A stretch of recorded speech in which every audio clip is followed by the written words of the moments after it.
नमस्कार दोस्तों, मैं हूं भारती पाटनी। स्वागत है आपका मेरे चैनल तकदीर ग्रहों से में। दोस्तों, शनि वक्री हो गए हैं 23 मई 2021 से 11 अक्टूबर 2021 तक के लिए।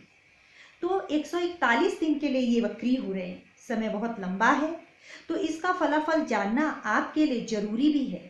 अलग अलग राशियों में इसका अलग अलग प्रभाव पड़ेगा। ये एक अवसर है, क्योंकि 141 दिन कम नहीं होते हैं, बहुत होते हैं।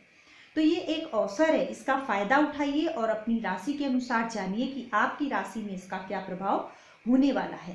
तो आज मैं आपको कन्या राशि के बारे में बताने वाली हूँ। शनि चूंकि श्रवण नक्षत्र में संचरण करते हुए और मकर राशि में इस समय मकर राशि में संचरण कर रहे हैं गोचर के हिसाब से, तो क्या होगा कि आपकी मानसिक टेंशन तो पूरी तरीके से ठीक हो जाएंगी, ये मैं नहीं कहूंगी, क्योंकि चंद्रमा और शनि मित्र नहीं है, ये आपस में शत्रु हैं। ये विष योग का निर्माण कर देते हैं, चाहे दृष्टि संबंध बनाए, चाहे युति में कुंडली में साथ में बैठ जाए। तो श्रवण नक्षत्र में तो संचरण शनि कर ही रहे हैं, लेकिन चूंकि शनि मकर राशि में है, अपनी ही राशि में बैठ के वक्री हो रहे हैं, तो ये शुभ फल प्रदाता बन गए हैं।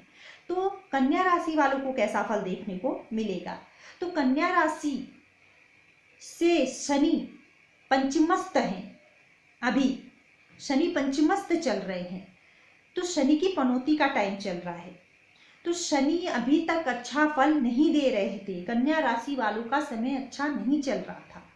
तो क्या होगा कि अब कन्या राशि जब चूंकि शनि वक्री हो गए हैं, तो कन्या राशि वालों को शुभ फल प्रदान करेंगे। तो क्या फल प्रदान करेंगे? तो शनि पंचम भाव में बैठ करके वक्री हो रहे हैं, तो अपने से एक घर पीछे का भी फल देंगे। यानी कि समाज में आपकी मान पद प्रतिष्ठा बढ़ेगी, और आपका अगर जमीन मकान से रिलेटेड कोई काम रुका हुआ था, आप वाहन लेना चाह रहे थे, जमीन लेना चाह रहे थे, तो वो भी आप कर सकते हैं। इस समय इसमें आपको शुभ फल देखने को मिलेंगे। शनि चूंकि पंचमस्थ हैं और स्वराशि के होके बैठे हैं, तो विद्या बुद्धि के लिए भी, मतलब छात्रों को अच्छे परिणाम देखने को मिलेंगे। संतान से संबंधित भी शुभ फल देखने को आपको मिलेंगे। शनि चूंकि छठे भाव का स्वामी होकर के पंचम भाव में बैठा है, स्वराशि का होकर के बैठा है, तो रोग, जो लंबे समय से अगर कोई रोग आपको सता रहा था, तो उसमें भी आपको राहत देखने को मिलेगी। ऋण से आप परेशान थे, ऋण में आप फंसे हुए थे, तो उसमें भी आपको फायदा देखने को मिलेगा। शत्रु आपको परेशान कर रहे थे, तो शत्रुओं को भी आप पराजित कर पाएंगे। और शनि की तीसरी दृष्टि पड़ेगी आपके सप्तम भाव पे। सप्तम भाव में मीन राशि बनेगी, तो ये शनि की मित्र राशि है, बृहस्पति की राशि है। शनि और बृहस्पति मित्र हैं, तो यहाँ क्या होगा, आपकी पत्नी के संबंध, आपके जीवन साथी के संबंध अगर आपके संबंध अच्छे नहीं चल रहे थे, तनाव चल रहा था, तो वो भी दूर हो जाएगा, उसमें भी आपको राहत देखने को मिलेगी। व्यापार का भी ये भाव है, तो व्यापार में भी आपको अच्छा देखने को मिलेगा, नए अवसर देखने को मिलेंगे। इस नए अवसर का आप फायदा उठाइए। साझेदारी में भी आपको फायदा देखने को मिलेगा, आप अपने साझेदार के साथ मिल करके कुछ अच्छा कर पाएंगे। तो ये आपके लिए एक अवसर है, 141 दिन कम नहीं होते हैं। आप इस अवसर का फायदा उठाइए और अपने व्यापार को बढ़ोतरी की तरफ ले जाइए। शनि की सातवीं दृष्टि पड़ेगी आय वाले भाव में, तो अभी तक जो इनकम के क्षेत्र में आपका तनाव का समय चल रहा था, तो वो दूर हो जाएगा। हालांकि टेंशन अभी भी बनी रहेंगी, लेकिन अंतिम परिणति आपकी जीत के रूप में होगी। आप इनकम के क्षेत्र में अच्छा कर पाएंगे, आपकी इनकम से संबंधित समस्याओं का समाधान ये 141 दिन में हो जाएगा। फिर क्या होगा, शनि की दसम दृष्टि पड़ेगी द्वितीय भाव में। ये घर है धन का, अचल संपत्ति का, कुटुंब का। तो क्या होगा, यहाँ पर बन रही है तुला राशि। तुला राशि शनि की अपनी उच्च राशि है, मित्र राशि है, तो धन से संबंधित आपकी समस्याओं का समाधान होगा, आप धन संचयन कर पाएंगे। कुटुंब में अगर वाद विवाद चल रहा था या परेशानी चल रही थी, तो प्रेम का माहौल बनेगा, मधुर संबंध बनेंगे आपके कुटुंब में।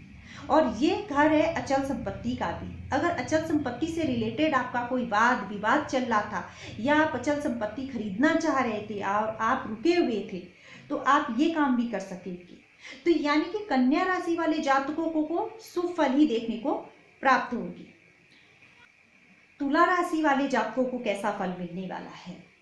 तो तुला राशि वाले जातकों के लिए शनि चतुर्थ भाव में स्वराशि के होकर के शश नामक महापुरुष राजयोग बना रहे।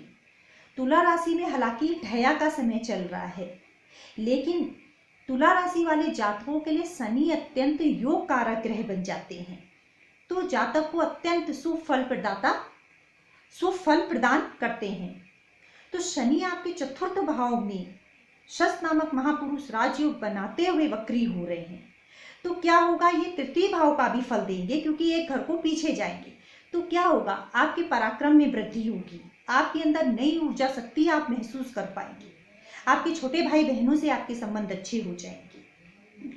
और चतुर्थ भाव का फल देंगे तो आपके मकान वाहन खरीदना चाह रहे थे तो आप वो खरीद सकते हैं, मकान खरीद सकते हैं, जमीन खरीद सकते हैं। जो काम ये रुका हुआ चल रहा था तो आपका ये काम पूरा हो जाएगा। शनि चूंकि यहाँ पर क्या है, पंचम भाव के स्वामी होकर के चतुर्थ भाव में बैठे हैं, तो छात्रों के लिए भी ये समय अच्छा है, विद्या बुद्धि के लिए भी अच्छा है, संतान के लिए भी आपका ये समय अच्छा चल रहा है। इन क्षेत्रों में भी आपको अच्छे फल, शुभ फल देखने को मिलेंगे। शनि की चतुर्थ भाव से तीसरी दृष्टि कहाँ पड़ेगी, छठे भाव में। तो छठे भाव में पड़ेगी, तो छठा भाव किसका है, रोग का, रिपु का, ऋण का। तो इन तीनों क्षेत्रों में भी आपको शुभ फल देखने को मिलेंगे। अगर आप ऋण में फंसे हुए थे तो आप अपना ऋण चुका पाएंगे, आप ऋण हो सकेंगे। आपके शत्रु आपसे पराजित रहेंगे, आपके शत्रु आपका कुछ बिगाड़ नहीं पाएंगे। अगर रोग बीमारी से भी आपको आराम और राहत देखने को मिल जाएगी। शनि की सातवीं दृष्टि पड़ेगी दसम भाव में। दसम भाव में दृष्टि पड़ेगी, तो दसम भाव में दृष्टि पड़ेगी तो आपको कार्य क्षेत्र से संबंधित क्षेत्रों में भी फायदा देखने को मिलेगा। हालांकि यहाँ पे चंद्रमा की राशि बन रही है, तो मानसिक टेंशन तो चलेंगी ही चलेंगी, कार्य क्षेत्र में आपको उतार चढ़ाव देखने को मिल जाएंगे, लेकिन फिर भी आप अपने कार्य क्षेत्र में उन्नति कर पाएंगे। नए नए अवसर आपको देखने को मिलेंगे। अगर आपकी जॉब नहीं थी अभी तक तो आपको जॉब मिल जाएगी, आप ट्रांसफर वगैरह चाह रहे थे तो वो भी आपको मिल जाएगा।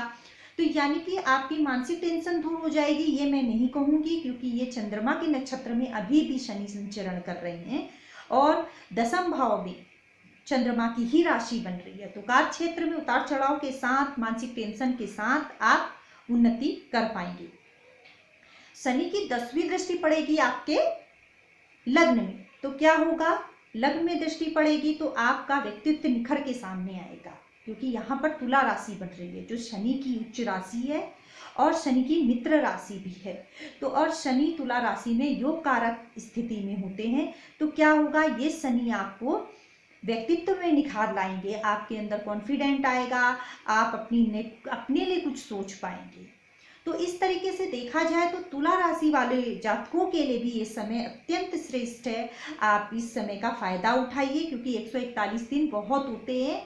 141 दिन में आप अपने लिए सोचिए, अपने लिए करिए, क्योंकि आप करेंगे भी, क्योंकि आपके ग्रह नक्षत्र आपको इसी ओर ले जा रहे हैं, आपके अंदर ऊर्जा शक्ति का संचार करने वाले हैं, आपको रोग रिपु ऋण से मुक्ति देने वाले हैं, आपके व्यक्तित्व में निखार लेकर के आने वाले हैं।